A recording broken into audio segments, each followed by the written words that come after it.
Muammar Gaddafi was born in June 1942 in a Bedouin tent in the desert near Sirte, a town along Libya's Mediterranean coast.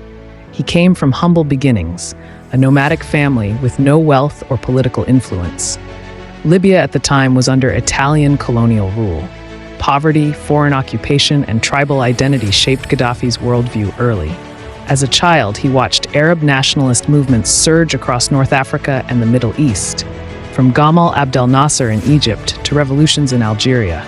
He idolized Nasser, seeing him as a model for unity, dignity, and defiance against the West. Despite his poor background, Gaddafi pursued education aggressively. He attended Islamic schools, then military academy in Benghazi. In 1965, he was sent to the United Kingdom for further training, though he reportedly despised the British establishment. He returned to Libya more radicalized, more convinced that Libya needed change, fast and by force if necessary. Libya in the 1960s was ruled by King Idris, a pro-Western monarch who maintained close ties with Britain and the United States. While foreign powers exploited Libya's growing oil wealth, ordinary citizens struggled with inequality and underdevelopment. In 1969, at just 27 years old, Gaddafi and a group of junior army officers orchestrated a bloodless coup. They seized power on September 1st, while King Idris was abroad. The monarchy was dissolved. Libya became the Libyan Arab Republic. The world watched in surprise as the young colonel addressed his nation, no longer just a soldier, but now the brother leader of a revolution. After the coup, Gaddafi promised sweeping change: the end of Western domination, redistribution of oil wealth, and the creation of an Islamic socialist society. In practice, he nationalized banks and oil companies, closed British and American bases, and expelled Italian settlers. He rejected traditional democracy, calling it a tool of the elite. Instead, he introduced a system he called direct people's democracy, governed through local councils, theoretically ruled by the people. In reality, he ruled alone, with absolute power. Gaddafi published his political philosophy in the Green Book, which rejected capitalism and communism, advocating a third way, his own way. The book became mandatory reading in schools and institutions. The 1970s were a time of transformation. Libya, flush with oil wealth, funded massive infrastructure projects: highways, housing, hospitals, and schools.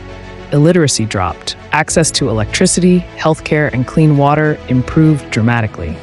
Gaddafi's supporters hailed him as a hero, a leader who gave Libya dignity and independence. Libya was debt-free with one of the highest GDPs per capita in Africa. But there was a darker side: political repression. Opposition parties were banned, dissidents were imprisoned, tortured, or publicly executed. Surveillance was everywhere. Fear became a daily reality. Libya was no longer a colony, but it had become a state where one man's vision ruled over all. Throughout the 1970s and 1980s, Gaddafi sought to expand his influence across Africa and the Middle East. He funded rebel groups, liberation movements, and insurgencies, from the IRA in Ireland to the PLO in Palestine, and even the Black Panthers in the United States. He viewed himself as a pan-Arab and pan-African leader, championing causes of the oppressed worldwide. He attempted to merge Libya with nations like Egypt, Tunisia, and Syria, but failed. The West saw him as a dangerous destabilizer. In 1981, the US shot down 2 Libyan jets. In 1986, after a Berlin nightclub bombing was linked to Libyan agents, President Reagan ordered airstrikes on Tripoli and Benghazi. Gaddafi's adopted daughter was reportedly killed in the attack. These tensions only deepened Gaddafi's paranoia and hardened his anti-Western stance. By the late 1980s, Libya was increasingly isolated.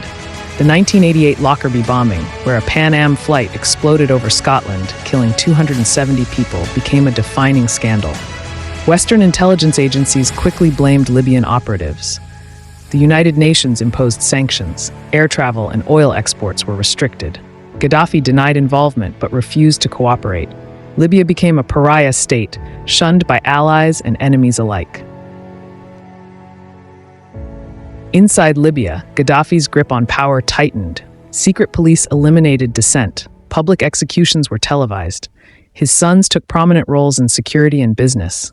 He built luxurious palaces while average citizens faced unemployment and stagnation. Tribal favoritism deepened social divisions. Corruption flourished.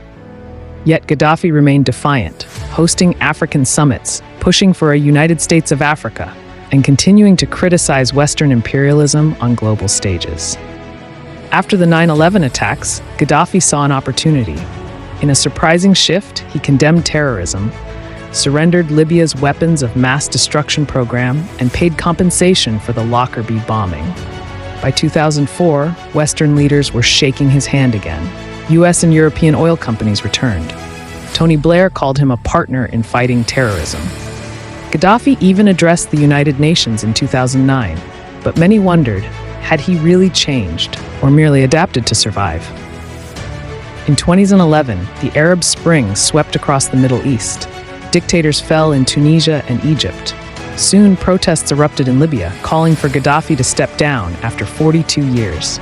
His response was brutal. Protesters were gunned down. Cities like Misrata and Benghazi were shelled. Gaddafi called the rebels rats and vowed to cleanse the country house by house. The international community responded. NATO launched a bombing campaign.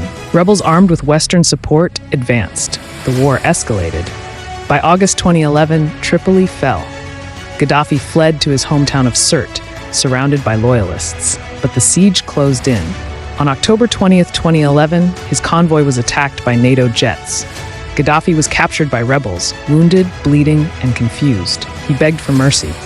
Instead, he was beaten and shot. His death was captured on video and broadcast to the world. The man who ruled with fear had died in chaos. Libyans celebrated, but the aftermath was far from peaceful. Without Gaddafi, a power vacuum emerged. Militias, tribes, and extremists fought for control. ISIS gained ground. Two rival governments claimed legitimacy. Today, Libya remains divided, a nation still searching for stability, justice, and identity. Some say life is worse without Gaddafi. Others insist his tyranny had to end.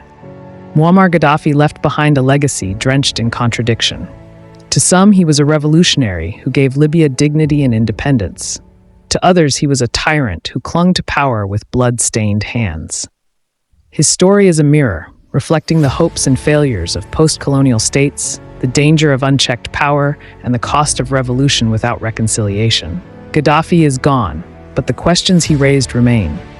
What makes a leader just? What makes a nation free? And how do we remember a man who tried to rule the world but couldn't even rule himself?